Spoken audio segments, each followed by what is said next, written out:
출애굽기 20장에 있는 말씀 함께 보게 될 텐데요. 이 말씀은 하나님께서 우리에게 십계명이라는 계명을 허락해 주시는 그 말씀의 이야기가 담겨져 있습니다. 이스라엘과 그 언약을 체결하시기 위해서 하나님은 시내 산에서 위엄과 영광으로 임재해 주신 거예요. 그래서 이스라엘 백성들에게 종교와 생활을 망라한 이 율법을 계시해 주신 거예요. 율법은 다른 이스라엘의 그 최고 법적인 십계명, 그리고 또 하나 이스라엘 백성의 삶의 바른 방향을 제시해주고 사회 정의를 실현하도록 가르치는 언약의 성서라고 이렇게 두 부분으로 나눌 수 있습니다. 십계명은 우리가 지금 읽었던 20장 1절에서 17절까지, 그리고 언약서는 20장 22절부터 23장 33절까지 이렇게 기록되어져 있는 겁니다. 우리가 십계명의 부분을 보게 될 텐데, 십계명은 하나님께서 이스라엘 백성을 거룩한 당신의 백성으로 삼으시고 언약으로 깊은 관계를 맺어 주신 거예요. 그래서 그들에게 큰 두 개의 돌판으로 그 명령을 새겨 주신 거예요. 핵심적인 내용들, 그 내용들을 여러 가지 율법에 전제되는 대표적인 계명들로 하나님께서 우리에게 허락해 주신 겁니다. 십계명의 기원은 인간이 아니라 전적으로 하나님으로부터 되었다는 사실을 깨달아야 돼요. 또 하나님 자신의 선언이시고 또 하나님의 거룩하고 절대적인 인간을 향한 요구예요. 그러니까 십계명은 인간이 이렇게 써서 된 것이 아니라 하나님께서 직접 당신의 백성들에게 허락해 주신 계명인 거예요. 그 속에 담긴 내용은 그래서 무한히 깊고 넓고 포괄적인 인간 생활의 전체를 포함하고 있는 거예요. 두 가지 계명의 특징이 있죠. 하나는 1부터 4까지 계명, 하나님과 인간의 관계에 대한 그 도리에 대한 이야기가 담겨져 있어요. 당신의 백성, 선민의 종교에 관한 그 절대적인 지침을 제공해 주었고, 또 하나는 5부터 10까지 계명은 인간 상호 간의 도리에 대한 이야기가 담겨져 있는 겁니다. 다시 말해서 선민의 삶과 윤리에 관한 올바른 지침을 십계명을 통해서 가르쳐주고 있다는 거예요. 십계명은 하나님의 백성으로 부름받은 사람이면 누구나 시대와 환경을 초월하여서 지켜야 하는 하나님을 섬기는 거룩한 방법이에요. 종교의 근본적인 계율이라는 것이 십계명이에요. 우리가 이 십계명 잘 알고 많이 들었습니다. 그러나 분명한 것은 이 십계명의 계명을 잘 지켜야 하는 거예요. 하나님은 이스라엘 백성들을 애굽에서 구출해 내신 사건을 전제로 해서 그때부터 하나님은 당신의 백성들에게 십계명을 허락해 주시고 그 구속의 은혜로 말미암아 사랑과 은혜의 언약을 세워 주신 거예요. 하나님은 전지전능하시고 힘이 있으시고 권위가 있으시죠. 그래서 인간을 그냥 막 억압하듯이 마치 위에서 누르듯이 너희들 이거 지켜 이렇게 명령하듯이 명령하신 것이 아니에요. 하나님은 이 십계명을 허락해 주시면서 여전히 애굽에서 구출하셨던 그 은혜와 사랑으로 당신의 백성들을 교훈하고 훈련시키시려고 십계명을 허락해 주신 거예요. 그러니까 우리가 하나님과의 깊은 관계를 맺었을 때 우리가 하나님의 그 존재, 그 억압에 의해서 우리가 십계명을 받는 것이 아니라 이 십계명은 하나님의 사랑과 은혜이기 때문에 우리가 살 길은 하나님의 거룩한 계명을 지키는 것이라는 사실을 알고 깨닫고 함께 지켜야 하는 거예요. 그 첫 번째 계명이 뭡니까? 하나님 외에 다른 신을 두지 말라는 거예요. 하나님 외에, 나 외에 다른 신을 두지 말라. 3절에 기록되어져 있죠. 여기에서 나 외에라는 말, 이 말은 하나님을 넘어서 하나님을 향해서 그리고 나의 곁에라는 의미가 포함되어져 있대요. 그게 무슨 말이냐면 하나님 그 이상의 어떤 존재도 하나님 곁에 두어서는 안 된다는 거예요. 하나님을 넘을 수 없어요. 하나님을 대항할 수 없다는 말이에요. 하나님 외에는 다른 것은 우리 안에 존재하지 않는 거예요. 하나님과 대적하는 그 무엇도 하나님과 함께 사랑하거나 하나님보다 더 사랑해서도 안 되고 허영해서도 안 되고, 그러니까 우리는 하나님을 전심전력으로 섬겨야 한다는 말인 거예요. 우리 기독교는 어떤 종교입니까? 기독교는 우주를 섬기는 범신교가 아니에요. 우주 만물 전체의 어떤 위엄을 가지고 그것을 섬기는 범신교도 아니고, 또 세상에 여러 신들이 있다고 주장하는 다신교도 아니에요. 우리 기독교의 종교는 오로지 하나님을 섬기는 유일신관을 가지고 있다는 거예요. 그러니까 하나님 외에는 다른 것을 하나님을 뛰어넘을 수 없고, 하나님을 대항할 수도 없고, 하나님 곁에 두어서도 안 된다는 이야기예요. 두 번째 계명은 뭡니까? 우상을 제작하지 말라는 거예요. 우상. 이 우상이 뭐예요? 우상은 너를 위하여 새긴 우상이에요. 오늘 4절의 말씀에 보면 너를 위하여 새긴 우상. 그러니까 사람이 생각하기에 그 우상, 무언가 의도를 가지고 새겨 넣는 거예요. 무언가 의도를 가지고 만드는 거예요.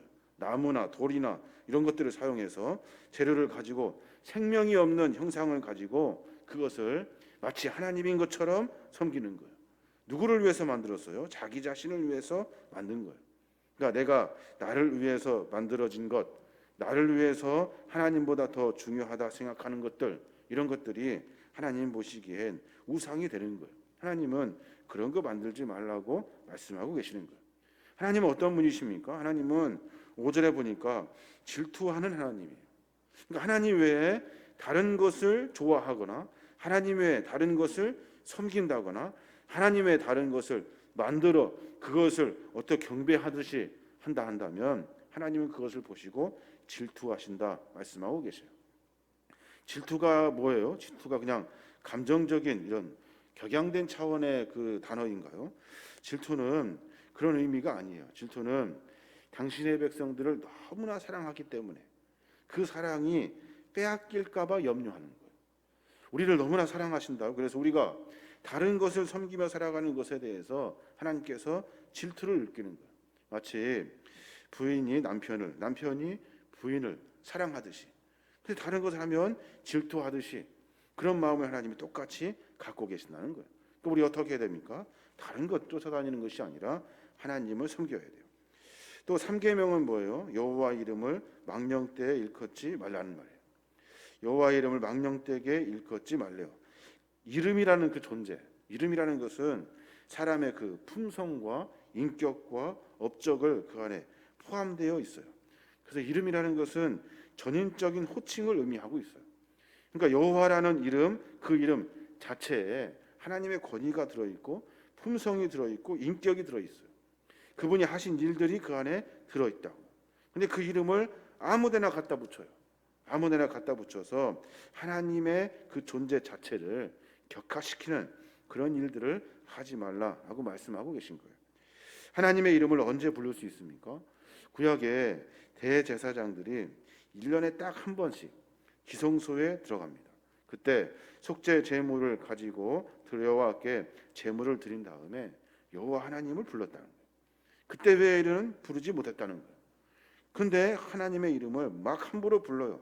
막 함부로, 헛되게, 허무하게, 함부로, 아무렇게나 거짓되게 그렇게 불러서 하나님의 영광을 다 가려버리는 그런 인간들이 있다는 거예요. 그러면 안 된다라고 말씀하고 계시고, 또 4계명은 뭐예요? 안식일을 기억하라는 거예요. 4계명의 특징은 뭡니까? 4계명의 특징은 하라라는 명령이 포함되어 있어요. 그러니까 하라, 적극적인 명령이 들어있는 거예요. 안식일이 뭐예요? 하나님이 6일 동안 천지를 창조하시고 7일에 안식하신 그날을 거룩하게 하시고 당신이 창조하신 피조물에게 하나님께서 복을 허락해 주시려고 안식일을 정하신 거예요. 그러니까 구속 사역의 완성을 하나님께서 이루신 거라고. 안식일을 어떻게 지켜야 됩니까? 안식일은 거룩하게 지켜야 돼요. 8절에 보니까 안식일을 기억하여 거룩하게 지키라. 거룩하게 지키라는 말은 구별하여 지키라는 말이에요. 다른 일상생활과 똑같이 하지 말고 조금 구별하여 정리정돈해서 점검해서 구별하여 드리라는 거예요. 인간의 욕심을 위해서 그날을 사용하지 말고 하나님의 것으로 구별하여 놓으라는 거예요. 또 엿새 동안 힘써 일함으로써 지켜야 돼요. 안식을 지키기 위해서 어떻게 해야 돼요? 그날만 일하는 것이 아니라, 그날만 교회 가서 안식을 지키는 것이 아니라 6일 동안 평일을 열심히 지켜야 돼요. 9일에 뭐라고 해요? 9절에 보면 엿새 동안은 힘써 내 모든 일을 행할 것이나 라고 말해요. 6일 동안 열심히 일해야 안식일을 지킬 수 있는 거예요. 세 번째는 뭐예요? 아무 일도 하지 아님으로써 지켜야 돼요. 10절에 보니까 일곱째 날은 내 하나님 여호와의 날인즉 너나 내 아들이나 내 딸이나 내 남종이나 내 여종이나 내 가축이나 내 문 안에 머무는 객이라도 아무 일도 하지 말라라고 말씀하고 계셔요. 아무 일도 하지 말라는 말은 무슨 말일까요? 육체를 만족시키는 일을 하지 말라는 거예요. 육체를 만족시키는 일. 그러니까 내가 어떤 일을 해서 나에게 재미를 주고 즐겁게 하는 이런 일들을 하지 말라는 거예요. 세상의 욕심을 채우는 일을 삼가하라라고 말씀하고 계시는 거예요. 우리가 안식일을 그렇게 지켜야 하는 거예요. 구약의 안식일은 죄와 죽음으로 인해서 심히 피곤해 있던 우리에게 하나님께서 참 쉼을 허락하시기 위해서, 하나님이 우리에게 축복하시기 위해 그날을 정하신 거예요. 또 하나님께서 십자가의 대속 사역을 통해서 예수 그리스도가 십자가에 죽으시고 다시 부활하신 날을 기념하는 그 주일로 다시 승화되었어요. 그래서 우리는 이 주일을 거룩한 안식일로 지켜야 하는 겁니다. 그래서 십계명은 생명력이 있는 법정의 법조문이 아니에요. 그래서 우리의 삶 가운데 하나님은 이 십계명을 통해서 당신의 백성을 지극히 사랑하시고 또 당신의 백성과 교제하기를 원하시는 분이 하나님이시라는 거예요. 우리 십계명을 어떤 계명으로 받아서 우리가 그것을 무서무서하는 것이 아니라 우리는 자연스럽게 하나님의 이러한 법과 계명을 지켜야 하는 거예요. 5계명부터는 뭐라고 이야기하고 있습니까? 5계명부터는 이웃과의 관계에 대한 이야기를 하고 있어요. 하나님과의 관계 그리고 이웃과의 관계를 우리에게 명령하신 것이 십계명이에요. 이 십계명은 지켜도 되고 안 지켜도 되는 이런 선택사항이 아니에요. 반드시 지켜야 하는 그런 하나님의 법이에요. 십계명에 또 다른 특징들이 있는데 그 특징이 뭐냐면 이 십계명은 서로 유기적인 관계성을 갖고 있대요. 유기적인 관계성을 갖고 있어요. 어떤 한 계명 한 계명이 독립적이지가 않아요. 그래서 한 계를 지키려면 다른 것들도 자연스럽게 지켜지게 되어 있어요. 한 계를 어기게 되면 다른 것도 다 어겨지게 되는 거예요. 이 모든 것이 다 연관되어 있는 겁니다. 내 안에 다른 신을 두지 말라 했을 때 우리는 어떤 신을 섬기게 됩니까? 내 안에 욕심을 섬기게 되겠죠. 그러면 하나님 외에 다른 것을 섬기게 되고 우상을 만들게 되고 그리고 욕심을 갖게 되고 다른 일들 가운데 다른 이웃의 것을 빼앗게 되는 거예요. 이 모든 것이 다 연결되어 있다는 거예요.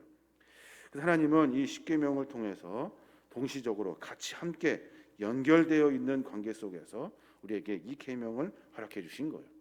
이 십계명을 잘 기억하고 하루하루 삶을 살아낼 때 그때 하나님은 우리에게 참 쉼과 참 축복을 허락해 주신다는 거예요. 5계명부터 보면 부모를 공경하래요. 공경하라라는 말, 이 말은 어디다 사용하는 말입니까? 공경하다는 말은 하나님을 공경할 때 사용하는 말이에요. 그래서 하나님께서는 우리 부모님을 하나님의 대리자로 삼으시고 그리고 하나님의 대리자로 우리가 이해하면서 살아야 돼요. 그러니까 부모에게 순종하듯이 하나님에게 순종해야 되는 거예요. 하나님에게 순종하듯이 부모에게 순종해야 한다는 거예요. 6번째 계명은 뭐예요? 살인하지 말래요. 생명의 주인은 누구에게 있다는 거예요? 주인은 인간에게 있지 않아요. 인간의 힘에 의해서 조종되지 않아요. 생명은 하나님의 주권 안에 있는 거예요. 이것을 함부로 넘나들지 말아라 라고 명령하고 계시고 7계명은 뭡니까? 간음하지 말아요. 간음. 이 계명은 남자 여자의 그 건전한 성윤리를 제시함과 동시에 어떤 의미를 가지고 있냐면 가정의 건강함으로 하나님께서 이 가정을 세우시려고 하시는 기쁜 뜻이 그 안에 들어 있는 거예요. 이것이 다 무너져 버리면 일부 일처제라는 하나님이 허락해 주신 이 결혼 제도가 무시되면 인간은 불의할 수밖에 없고 타락할 수밖에 없고 욕심과 욕정으로 말미암아 온 사회가 혼란스럽게 되는 거예요. 요즘 많이 성적으로 사람들이 타락하고 성의식이 굉장히 희미해져서 상관없대요. 괜찮다고 말한다고요. 하나님은 그걸 원하시지 않으셔요. 건전한 성윤리, 가정을 지키기 위해선 간음하지 말아라 명령하고 계시는 거예요. 8계명은 뭐예요? 도둑질하지 말아요. 이 도둑질하지 말라는 말은 하나님의 교회와 같은 공동체 생활을 적극적으로 권장하고 있는 거예요. 서로 연대하여 함께 자기 재산을 공유하고 서로 나누어주고 함께 하나님의 거룩한 나라를 만들기를 원하시는 것이 하나님의 뜻이라는 거예요. 또 9계명, 이웃에 대해 거짓 증거하지 말래요. 잘 아시는 말씀이죠. 하나님의 백성은 하나님 앞에서 거룩하고 진실한 성품을 가져야 돼요. 다른 이웃들에게 거짓말하는 버릇이 생기면, 말하는 것마다 살짝씩 거짓말하기 시작하면 어느 순간 한없는 하나님의 죄 속에 빠지게 되는 거예요. 어쩌면 하나님 앞에도 거짓말하게 되는 거예요. 하나님은 그것을 좌시하지 않겠다, 그냥 내버려두지 않겠다 분명히 말씀하고 계시는 거예요. 어떤 한마디라도 거짓말해서는 안 되는 거예요. 10계명은 뭡니까? 내 이웃의 것을 탐내지 말래요. 이것은 무엇을 의미하고 있습니까? 인간의 그 내면 속에는 탐심이라는 것이 있대요. 여러분 잘 아실 거예요. 욕심과 욕망이라는 것이 있다고. 이 경계를 잘 지켜야 한다고 말씀하고 계시는 거예요. 이 탐심, 이 욕심은 자기 것으로 만족하지 못하는 마음이에요. 자기 것으로는 만족하지 못해. 그래서 어떻게 해요? 다른 사람들 것을 빼앗으려고 한다고. 인간들이 다 그래요. 모든 탐심이 있어가지고 그 욕심이 있어가지고 다른 사람들 것이 더 내 것이 될 수 있는 것처럼 말하고 그것을 빼앗으려고 한다고. 그럼 어떻게 된가요? 이웃의 것을 탐하게 되고 또 이웃의 모든 것들이 다 내 것이라고 생각하여서 모든 관계가 다 깨져버리게 되는 거예요. 10계명을 우리가 자세히 들여다봐야 되는데 우리가 분명히 하나님은 우리에게 계명을 통해서 명령하고 계셔요. 무엇을 명령하고 계십니까? 안 지키면 너희들 다 절단 내겠다 하는 것이 본 의지가 아니에요. 10계명을 주신 이유는 하나님이 우리를 사랑하신다는 거예요. 하나님은 우리에게 은혜를 베푸시기 원하신다는 거예요. 이 기본적인 계명을 지켜서 하나님의 백성이 되어라 라고 명령하고 계신 거예요. 이 명령을 우리가 잘 받아야 하는 거예요. 10계명 하나씩 지켜내므로 말미암아 하나님은 우리에게 축복하시려고 하시는 거예요. 복을 허락해 주시려고 하시는 거예요. 그 은혜를 우리가 받아야 하는 거예요. 10계명을 통해서 하나님은 우리와 깊은 관계를 맺기를 원하셔요. 더 깊은 관계, 마치 남녀의 그 관계, 부부의 관계, 그리고 하나님과의 깊은 관계를 통해서 거룩한 자녀의 복을 허락해 주시려고 하시는 거예요. 이런 원리를 우리가 분명히 깨닫고 삶의 모습을 점검해야 될 줄로 믿습니다. 10계명 우리가 그냥 많이 듣고 그냥 흘리는 이야기들이 아니에요. 10계명은 지금 현재 어떤 돌판 두 개는 존재하지 않아요. 야스레 보면 바벨론 그 포로 당시대 전쟁 때 그때 10계명이 유실됐대요. 그때 예레미야가 10계명의 그 두 판을 가지고 모세가 죽었던 그 산에 감춰놨다는 그런 이야기가 있어요. 많은 그 이렇게 역사를 연구하는 사람들이 조사도 하고 하는데 그것이 어디에 있는지 그것이 어떻게 생겼는지 중요하지 않을 것 같아요. 왜냐하면 그 10가지 계명이 다 우리에게 하나님께서 말씀으로 기록해 주셨기 때문에 그래요. 기록된다는 말은 무슨 말입니까? 지켜야 된다는 말이에요. 잘 지켜서 하나님의 이러한 거룩한 축복을 받아 누려야 된다라고 말씀하고 계시는 거예요. 오늘 하루 가운데 그럴 일은 없겠습니다만은 10가지 계명 중에 한 가지 계명이라도 어기지 아니하도록 우리의 삶의 모습을 점검해야 될 줄로 믿습니다. 말씀드렸듯이 한 가지 계명이 무너지면 이 10계명은 서로 연관되어 있기 때문에 한 번에 10가지가 다 무너질 수 있어요. 하나님은 그렇게 만들어 놓으신 거예요. 그래서 우리가 매번 깨어서 하나하나 잘 지켜내지 아니하면 믿음과 신앙의 은혜를 받아 누릴 수가 없게 되는 겁니다. 이런 원리를 잘 깨달아서 오늘 하루 가운데 하나님의 10계명을 잘 지키고 삶 가운데 계명을 지켜 주 안에 은혜와 축복을 누리는 저와 여러분이 되시길 주님의 이름으로 축원합니다.